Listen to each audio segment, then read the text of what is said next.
C'était horrible. Il m'a mis des marteaux, des scies électriques. Il mettait une scie électrique, il mettait un bout de bois au bout, puis il mettait ça partout. Fallait qu'il soit content. Et puis si je faisais pas ça, bah j'avais pas à manger. Ou j'étais tapée. Il me tapait avec des martinets, il me tapait sur des brûlures, ça faisait très très mal.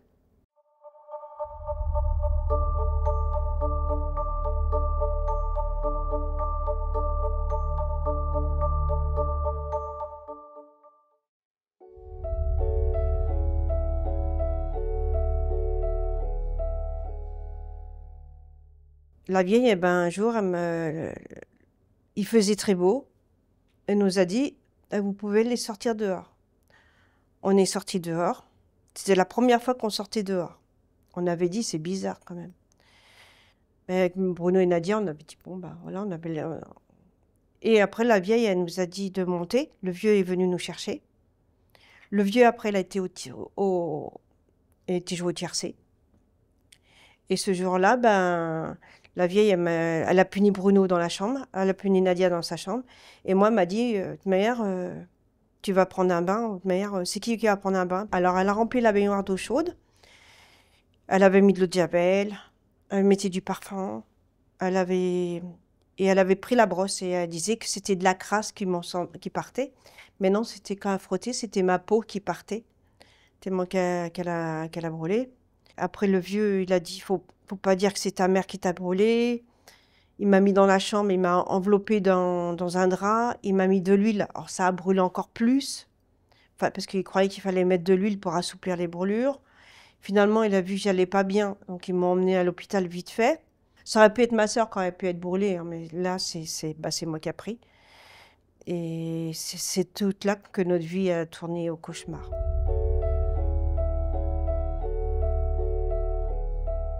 Mon père m'a ressorti de l'hôpital et il a dit comme ça, bah maintenant pour faire ce que vous faites là, je peux le faire, je peux faire soigner ma fille et tout ça. Faut faire les pansements, faut faire les pansements tous les jours. Donc tous les jours, il fallait faire les pansements et tous les jours, ben, ça commençait comme ça, il touchait, il voulait pas que ça se soigne. Donc, et quand ça commençait à soigner, ben, il grattait plus. Il a pris Prixry de l'éther, puis des compresses, puis plein de trucs. Et ça arrachait à chaque fois les peaux. Ça cicatrisait pas parce qu'il voulait pas que ça cicatrise. C'est pour ça que mes brûlures, eh ben, c'est toujours, ça marque, c'est toujours marqué. Que normalement, une brûlure, ça marque pas. Quand on cicatrise, ça reste comme ça. Mais mon père, il voulait pas que ça se soigne. Donc, j'étais attachée toute la journée, je me faisais dessus.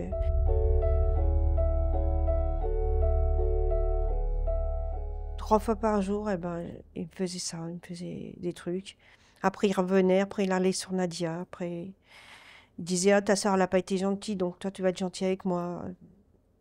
Et puis bon, notre vie, c'était ça. On était enfermés tous les trois dans une chambre. Bruno était dans sa chambre, Nadia elle avait une chambre et moi j'avais une chambre. Après, il a voulu mettre Nadia et moi dans la même chambre, mais ça n'a pas marché parce que ben, le problème c'est que moi je criais parce que ça me grattait, ça me faisait mal. Les brûlures, ça fait très mal, hein, faut pas croire que c'est... Et il a dit, bon, on va mettre Nadia à part. Et Bruno, il avait un seau pour faire. Nadia avait un seau pour faire. Mais moi, je ne faisais pas dans un seau. Il me mettait une bassine en dessous les fesses. Et tellement que j'étais toujours couchée, j'avais les fesses, elles étaient abîmées derrière. Ça brûlait. Donc, il me mettait sur le ventre. Mais bon, bah, après, il faisait ce qu'il avait à faire, hein, et, comme d'habitude.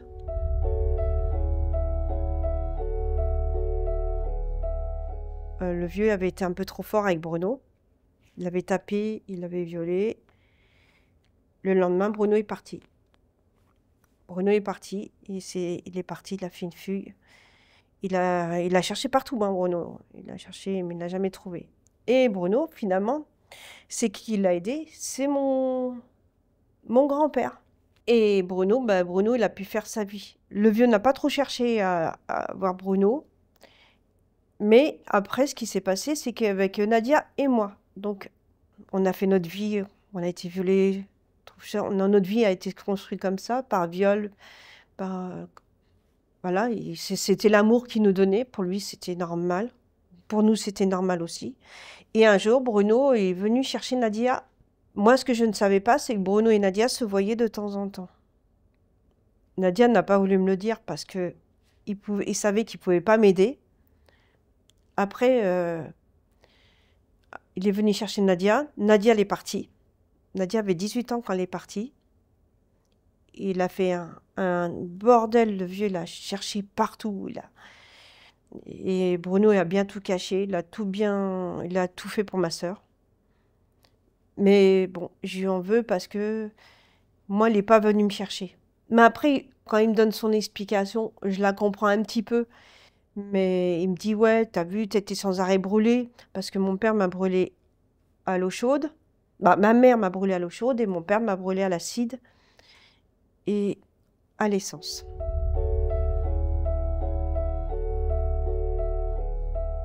Ma vie a été un enfer. Parce qu'après, bah, il n'y avait que moi. C'était horrible. Il m'a mis des marteaux, des scies électriques. Il mettait une scie électrique, il mettait un bout de bois au bout, puis il mettait ça partout. Fallait qu'il soit content. Et puis si je faisais pas ça, bah, j'avais pas à manger. Ou j'étais tapée. Il me tapait avec des martinets, il me tapait sur des brûlures, ça faisait très très mal. Et à 18 ans, il m'a dit comme ça, bah maintenant tu es majeure, tu peux être maman. En 82, bah, j'ai eu mon premier. Alors pour que je sois enceinte, bah, il faisait ce qu'il faut, hein, et puis il me mettait les pieds en l'air pendant 1 heure, 2 heures, tout dépend.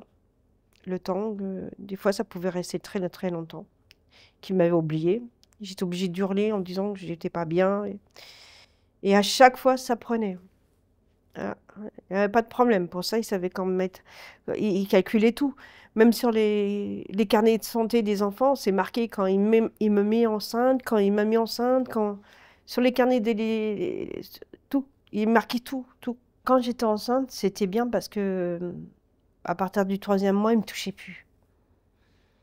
Et j'avais plus de. Il attendait que la grossesse ça se fasse mais après, il recommençait dès que j'avais accouché. Il disait toujours, ah bah c'est grand vert, nanana.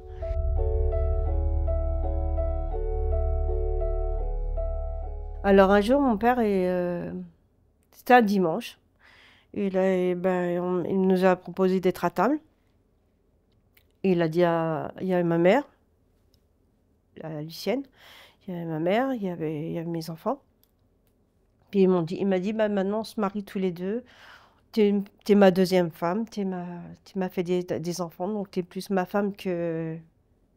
Les gosses, c'était l'un derrière l'autre. Tous les ans, il y en avait un. Pour moi, j'étais la fille qui faisait des enfants, la poule pondeuse. J'ai toujours dit ça. Et puis, ma mère, elle s'occupait des enfants, elle leur faisait des tricots. C'est elle qui s'occupait des enfants, mais faisait des bêtises aussi sur les enfants. Donc, voilà. Il, il aimait bien les laver, il aimait bien faire des choses. Voilà. Et j'avais le droit de rien dire, mais je ne pouvais pas dire. Alors, les enfants, ils n'allaient pas à l'école, parce que pour eux, ils disaient toujours qu'on était en déplacement. Et puis, ils y allaient une fois, et hop, après, ils n'y allaient plus. Rien que pour les inscrire, et après, ils n'y allaient plus. Mais les écoles n'ont jamais demandé pourquoi les gosses n'allaient pas à l'école, hein. Il n'y a jamais eu d'enquête sociale. Jamais été puni, mon père.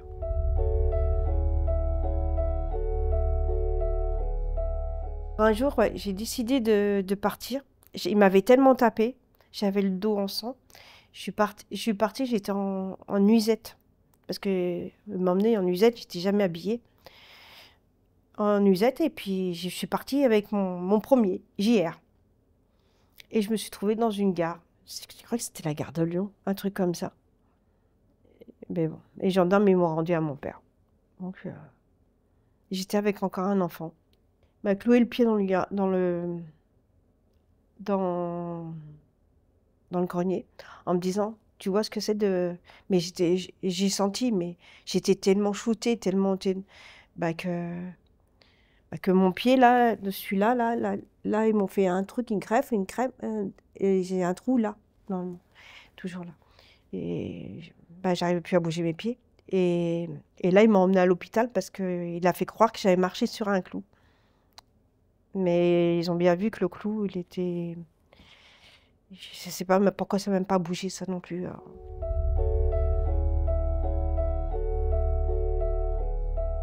J'étais sur le parking du Monoprix. Alors, ce parking est encore Monoprix. Le vieux m'avait encore emmené. Et j'ai fait les connaissances de quelqu'un qui m'a dit viens, je peux t'aider. Mon père, il est procureur et tout, tralala. Et puis, bah, j'ai cru. Et il m'avait promis qu'il m'aiderait. Et puis, il m'a dit bah, bien. Donc, je suis partie. Après, je l'ai suivi. Il m'a emmené dans un hôtel à Meaux. Ben, il a couché. J'ai cru que c'était normal, qu'il fallait faire ça. Et, et presque bah, 3 heures après, il est parti. Il est parti, il m'a laissé. Et 3 heures après, ben, il avait balancé à mon père que j'étais là dans la chambre. Et puis là, bah, là, c'était encore pire. Quand je suis rentrée à la maison, je disais, oh, qu'est-ce qu'il va me faire? Qu'est-ce qu'il va me faire? Et ben, il me brûlait. Il me brûlait. Il me faisait boire. Il me brûlait. Puis il me dit, ouais, tu vois, c'est ce que tu voulais, tu vois. Bah, tu me rends méchant. Que je suis gentille avec toi. Je te fais des câlins. Ouais. Je sais pas lesquels. Hein.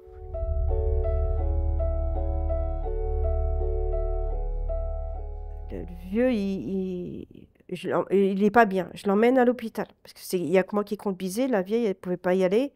Il fallait qu'elle garde les gosses. Donc, j'ai emmené le vieux à l'hôpital. De l'hôpital, il est resté couché. Il a été en urgence. Après, ils l'ont mis dans une chambre. Et dans cette chambre, ils m'ont dit, faut que vous restez avec lui parce qu'il veut pas rester couché. Nanana, nanana. Et donc, je suis restée avec mon père. Mon père me disait, m'a dit, son dernier mot m'a dit, tu restes assis là, tu bouges pas. Si je bouge, je veux le savoir. Puis bon, il m'a dit, sinon, tu vas voir, tu sauras ce qui va t'arriver. Après, je savais ce qui allait m'arriver. Et je suis restée comme ça. Et je suis restée. Le vieux, je comprenais pas parce que à un moment, bah, il était tout nu. J'ai dû m'endormir. Et quand je me suis réveillée, il était tout nu. Et tout froid. Et je le réveille, je dis, je le secoue, mais tellement, il était dur, il était froid. Donc je vais voir l'infirmière. Et l'infirmière me dit comme ça, ah ben il est mort votre père. Et moi j'ai pleuré, j'ai crié, j'avais perdu quelqu'un que j'ai aimé toute ma vie, tu vois. Il nous avait dit, on sera toujours unis. Jamais vous me laisserez, jamais vous partirez, non, non, non. Et ce qu'il a fait, c'est qu'il a pris une tombe, et puis il a mis pour mes 7 enfants et moi avec lui. Il m'a dit, le jour qu'il m'arrive quelque chose, vous vous donnez la mort, tu prends les membres, tu prends le camion, tu vas pas. Et je l'ai fait. Mais le camion n'a pas été trop loin. Le camion, j'ai pas su. Il est resté sur le pont comme ça. Ben, ça va que j'ai pas eu de problème, hein, mais bon.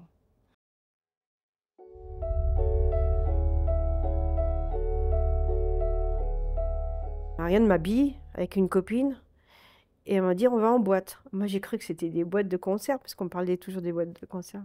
Elle m'a dit non, non, tu vas voir, ça va être bien. Je suis rentrée dans cette boîte, au Baladin, et j'ai vu tout le monde qui dansait. C'était trop bien.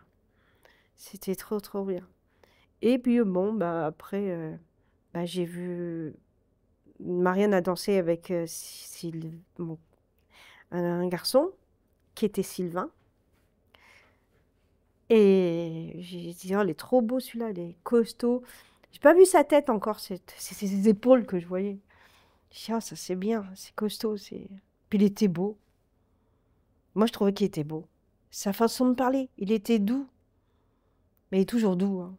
Il parle doucement. Et moi, au départ, j'ai pas voulu dire ce qui s'est passé. J'ai dit que c'était mes enfants, que j'avais 7 enfants. À Sylvain, j'ai toujours dit, j'ai 7 enfants. Mais mes enfants me disaient toujours, surtout, dis pas que le vieux te brûlait, dis pas qu'on est du vieux.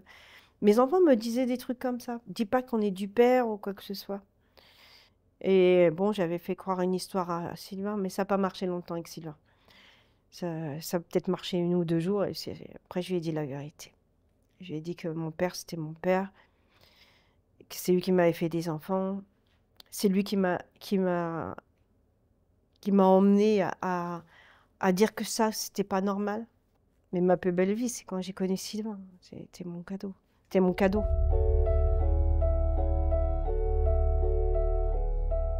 C'est Sylvain qui m'a emmené à porter plainte à la gendarmerie de Crécy, je crois que c'est Crécy ou Coulommiers, je ne me rappelle plus. Crécy, je crois. Et ça bougeait pas, hein. Et il a fait tout bouger, même Sylvain. Et il m'a emmené devant des éducateurs pour faire que les enfants ils aillent bien, qu'ils aillent à l'école. Sylvain l'a tout fait. Quand on était en procédure, on m'a demandé, vous avez quelque chose à demander à votre mère? Bah, j'ai dit oui, qu'elle me dise pardon de ce qu'elle m'a fait. Et ben la vieille, elle m'a regardée. Il y avait le juge, il y avait tout ça. Elle a dit, de toute manière, ton père, il serait là, tu serais pas là. Et t'en as pas subi assez pour que tu te plaignes comme ça suffit. Finalement, elle a été punie quoi? 5 ans avec sursis et 3 000 € pour mon fils Brice. Elle me donne normalement tous les mois 470 € tous les mois. Je ne me pardonnerai jamais à la vieille parce que tout ce qu'elle a vu, elle a rien dit. Et puis elle a fait avec lui. C'est elle qui faisait les tampons d'éther. C'est elle qui mettait les gaz. C'est elle qui bandait. C'est elle qui... Et elle disait au vieux, vas-y, là, elle peut avoir un enfant, vas-y, ça fait je sais pas combien de jours. Comptez les jours. Même mes voisins, je ne veux même pas leur parler. Je leur parle pas, mes voisins. J'en ai encore... il y en a pas mal qui sont partis, mais j'en ai encore 2 qui sont là. Ils sont pas encore... mais je leur pardonnerai pas ni à la gendarmerie, ni à personne. Moi, Crécy, si je dois y aller un jour pour la gendarmerie, mais comme ça, mais bon, c'est plus les mêmes gendarmes. Je vais pas les condamner tous, mais je pardonnerai pas à l'État. Jamais. L'État m'a laissé comme ça parce qu'il savait. Tout le monde savait. Vous savez, au tribunal, on n'a même pas eu besoin de faire voir, de prouver que mes enfants étaient mon père, parce qu'ils savaient tous que c'était de mon père. Ils disaient, oui, on sait. Ils ont dit, oui, on sait.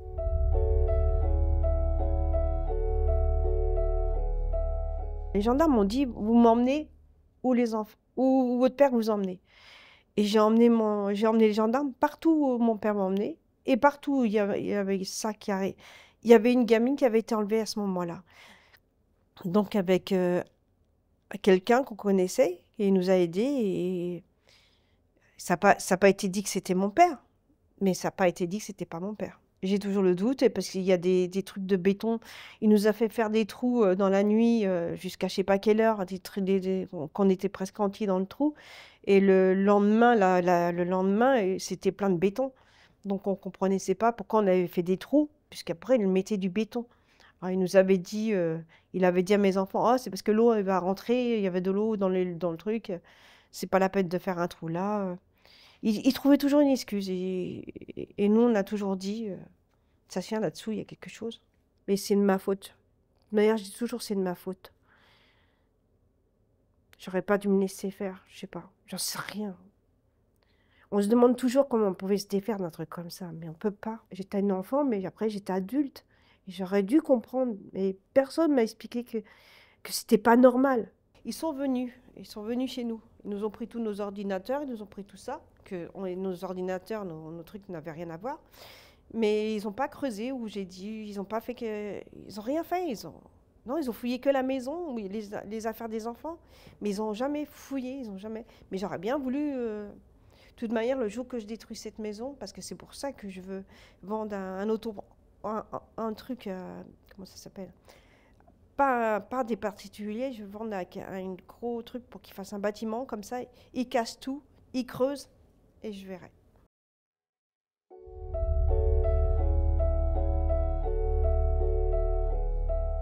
Je vis le jour le jour. Demain, je ne sais pas comment ça va être. Je peux demain avoir pas une baisse de morale, reste tranquille, je reste tranquille. Mais non, je préfère profiter de la vie qui me reste, parce qu'on ne sait pas combien... Ma sœur est décédée, elle avait 42 ans.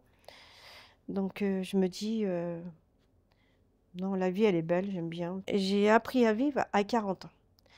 À 40 ans, j'ai appris à vivre, à mettre des slips, mettre un soutien-gorge, parce que tout ce que j'aimais bien, ça m'allait pas. Je dis, ah, c'est bizarre. Et puis, il fallait que j'apprenne ma taille, il fallait que j'apprenne... Maintenant, j'adore m'habiller, j'adore être coquette, euh, j'adore aller au coiffeur. Le coiffeur, c'est un peu obligé parce que j'ai du mal à me laver la tête, comme ça a été brûlé dans le dos, et donc j'ai du mal. Sinon, c'est mon Sylvain qui me lavait la tête. Mais bon, je préfère le coiffeur, c'est plus gentil. Lui, il fait des brushings, mais ils sont beaux, ces brushings, mais c'est pas le coiffeur. Je profite de la vie. Franchement, je peux dire aux gens, profitez. Si chacun a un problème dans la vie, putain, regardez pas derrière. Parce que mon père, il me disait toujours, à chaque fois que tu regarderas derrière, je serai devant, je serai là. Je serai là. Et à chaque fois, je dis, faut pas que je me retourne, pas que je me retourne. Il y a mon père. Et même mort, je me disais qu'il était vivant. Mais je me dis toujours qu'il est vivant. Des fois, je fais des cauchemars. Il est là, il est devant moi. Pourtant, il est mort. Moi, quand je raconte mon histoire, parce que moi, j'ai pas pu bouger. Mais s'il y en a qui voient des choses, mais bougez. Arrêtez de vous taire des gens. Arrêtez de faire le huis clos, là, de rien dire, de laisser faire. Moi, j'ai vécu jusqu'à 38 ans comme ça, 39 ans, ouais, une vie de merde.